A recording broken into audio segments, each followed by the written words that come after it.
Cupid. Now I got my feelings at the door.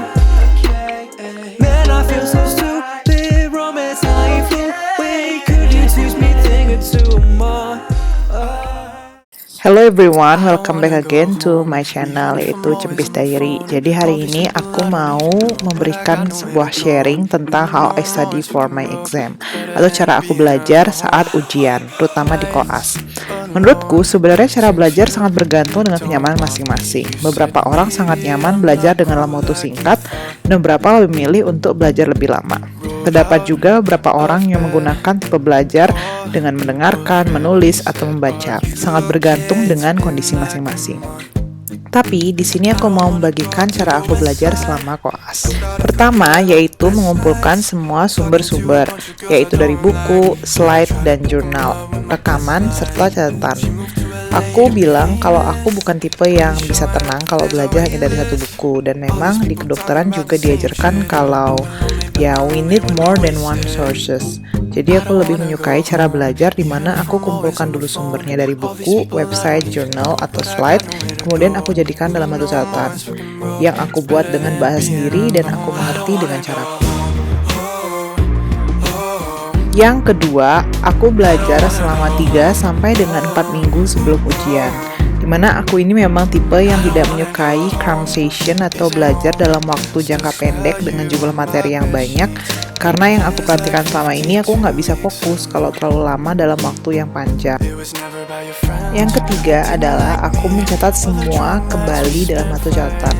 Jadi semua topik-topik yang sudah aku pelajari tadi dari berbagai sumber, aku kumpulkan dalam satu catatan yang aku bisa buka dan aku bawa kemana saja tanpa aku harus membawa sumber-sumber yang beragam tadi.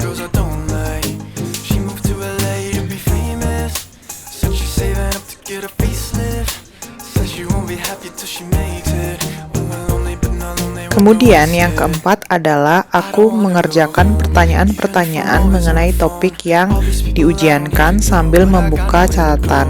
Ketika kita mengerjakan pertanyaan-pertanyaan terkait, maka kita akan berusaha mengingat apa yang kita pelajari dan juga bisa menambah wawasan kita kalau kira-kira soal apa yang bisa berkembang dari materi kita. Selain menjawab pertanyaan, kalian juga bisa membuat list pertanyaan tentang materi kalian. Aku paling sering menggunakan pertanyaan mengapa, jadi seperti mengapa bisa begini atau mengapa tidak seperti itu. Dan ketika menemukan materi baru, tanpa kita sadari, kita akan berusaha untuk mencari jawabannya. Jadi ini merupakan keunggulan kalau misalkan kita belajar dengan mengerjakan pertanyaan-pertanyaan terkait topik yang akan diujiankan. All these people I don't even know, but I got nowhere to go. And you know I'm always fucking broke. Kemudian yang kelima yaitu baca kembali catatannya. Jadi mungkin ini adalah informasi yang umum sih, kalau aku tidak bisa membaca topik hanya sekali, tapi dengan membaca berulang kali kita akan lebih cepat mengingat isinya dan lokasinya, serta dengan ditambah mencatat, menjawab pertanyaan, mengajarkan teman, itu juga bisa membantu ingatan kita dalam topik yang akan diujiankan.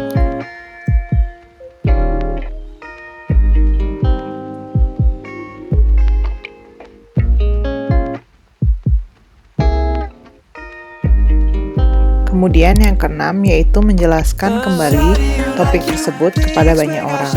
Pada bagian ini, kalian jangan malu untuk berdiskusi kepada teman, karena dengan mengajarkan teman lain atau berdiskusi mengenai topik tersebut, selain kalian bisa mengingat ingatan kalian mengenai topik tersebut, juga bisa mengoreksi pemahaman-pemahaman yang salah dan keliru tentang materi tersebut.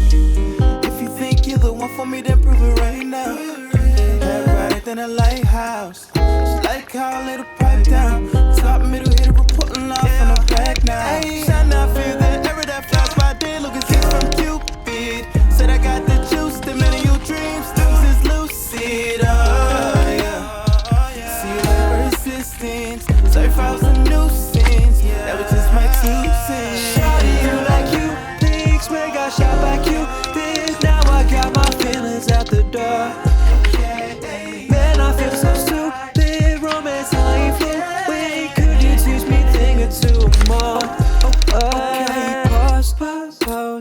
Wanna take a flick right now and then we'll rock. slow.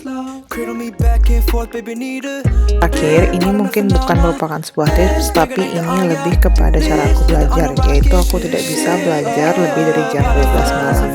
Jadi when I'm tired, I stop. Karena I cannot stay awake too late, so I better schedule my study for longer period.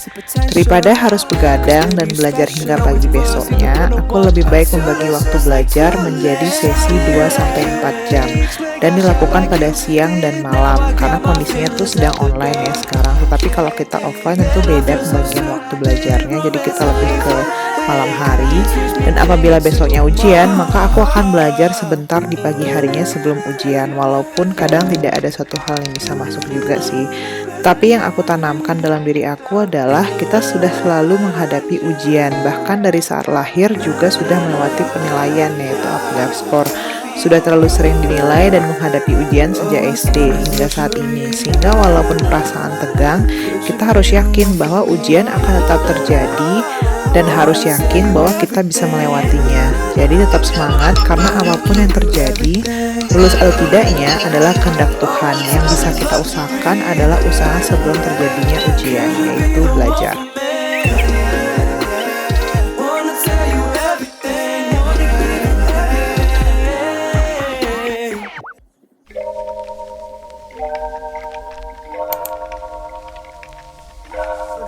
a besoin de stabilité et de retrouver ses racines.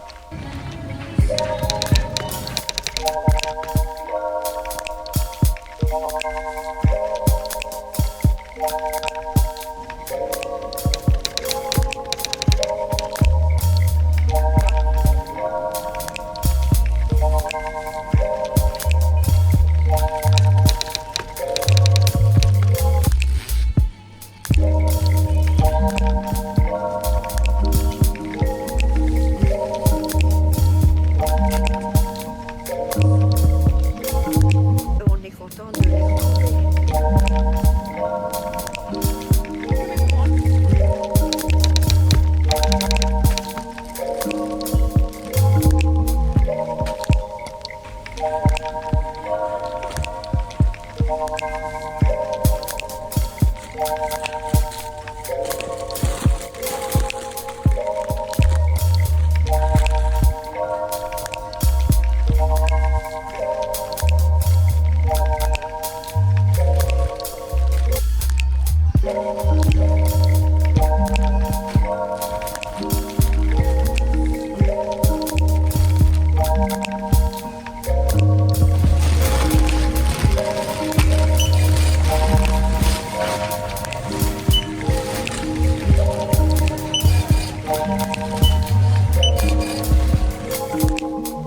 Oke teman-teman, jadi di sini aku mau lebih menekankan bahwa ini merupakan sharing.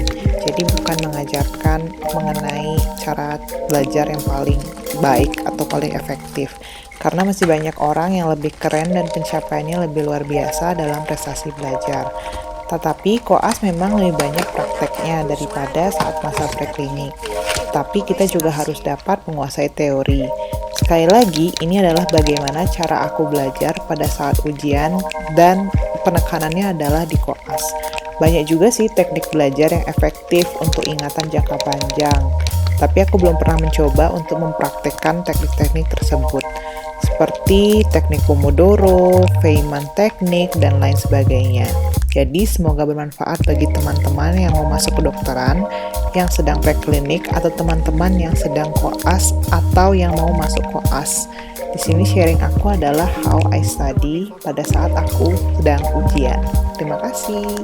Dan jangan lupa juga untuk like serta subscribe video ini supaya aku bisa membuat konten yang lebih bagus ke depannya dan terutama lebih berfokus pada masa koas dan masa saat aku menjadi mahasiswa di kedokteran. Bye-bye, terima kasih.